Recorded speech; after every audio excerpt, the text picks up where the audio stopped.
It is May 6th, 1993, and a police officer is standing waist-deep in a muddy drainage ditch in Robin Hood Hills, West Memphis, Arkansas.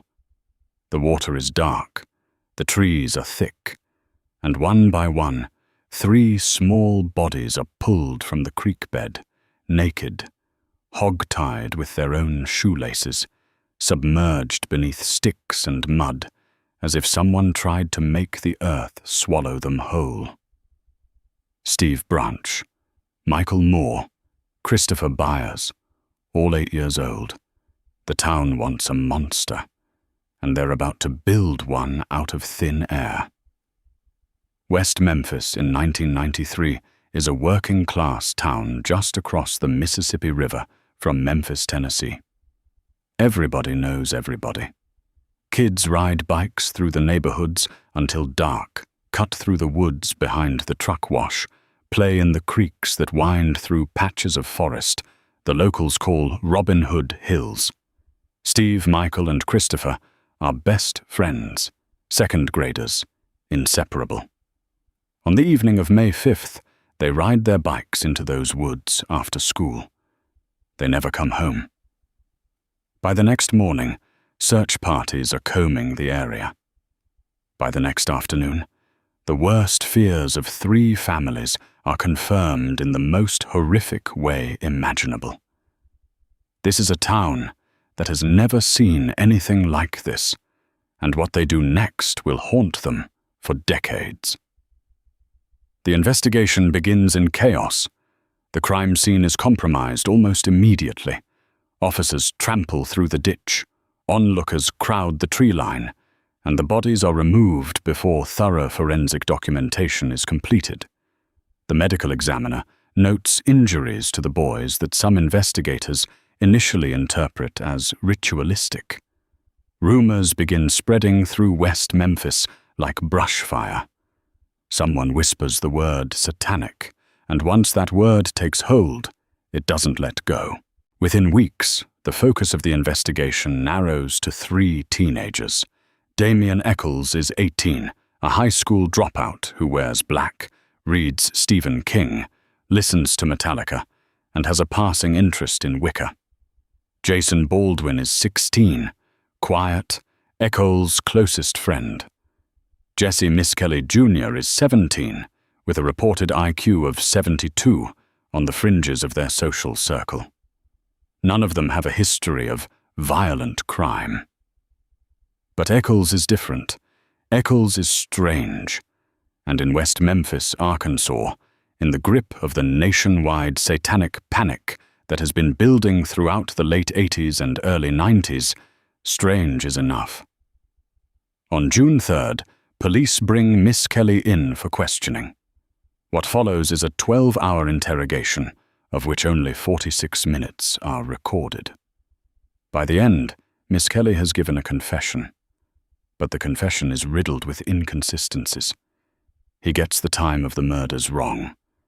He gets key details about the crime scene wrong. He describes events that contradict the physical evidence. Investigators don't seem to care.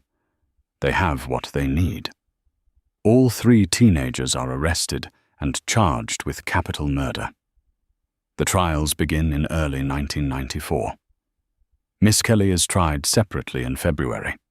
His confession, despite its contradictions, despite the circumstances under which it was obtained, is the centerpiece of the prosecution's case. The defense argues coercion. The jury convicts him in under 2 hours. He is sentenced to life in prison, plus 40 years. Weeks later, Eccles and Baldwin stand trial together. Miss Kelly's confession is technically inadmissible in their case, since he refuses to testify against them. So the prosecution leans on something else entirely. They present testimony about Eccles' interest in the occult. They bring in a self-described expert in occult crimes who tells the jury these murders bear the hallmarks of satanic ritual. They introduce Eccles' journal entries, his taste in music, his black clothing. What they do not present is any physical evidence linking Eccles Baldwin, or Miss Kelly to the murders. No blood, no fibers, no DNA, no fingerprints, no eyewitness placing them at the scene. The jury convicts both. Baldwin receives life without parole. Echols is sentenced to death. The case attracts national attention slowly, then all at once.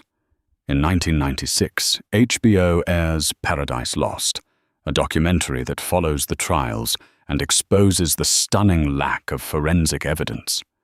Supporters rally, celebrities get involved, legal teams begin filing appeals. But the wheels of justice in Arkansas turn slowly, and 3 young men sit in prison year after year after year. Echols sits on death row. Then the DNA results come back.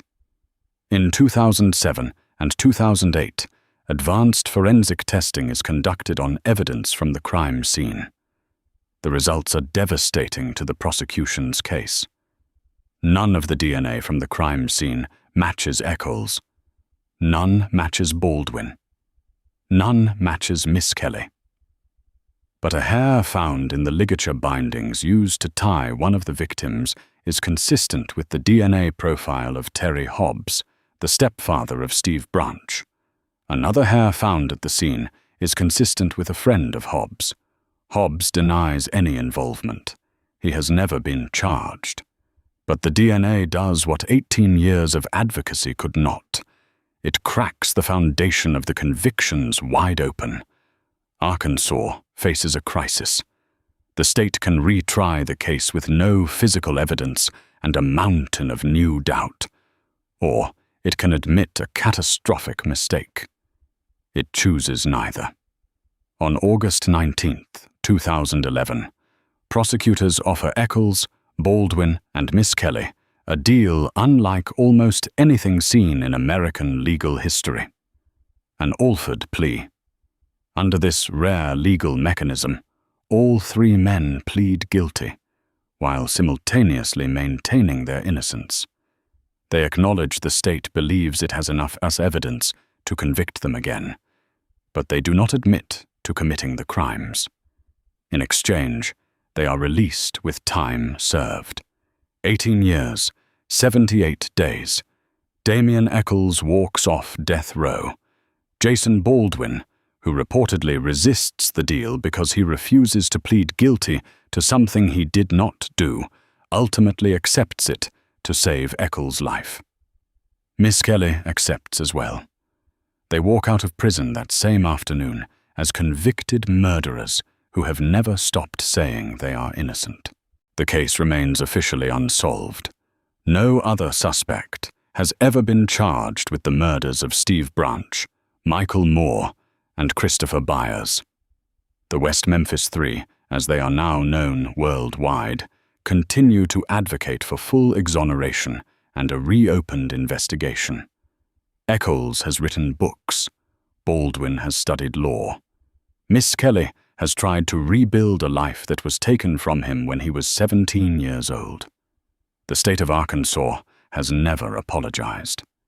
The families of the victims remain divided, some believing the right men were convicted, others tortured by the possibility that the real killer was never pursued because an entire community chose fear over fact.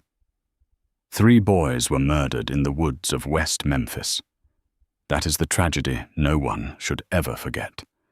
But 3 teenagers were fed into a machine built on hysteria, on cultural panic, on the willingness to believe that someone who looks different must be dangerous.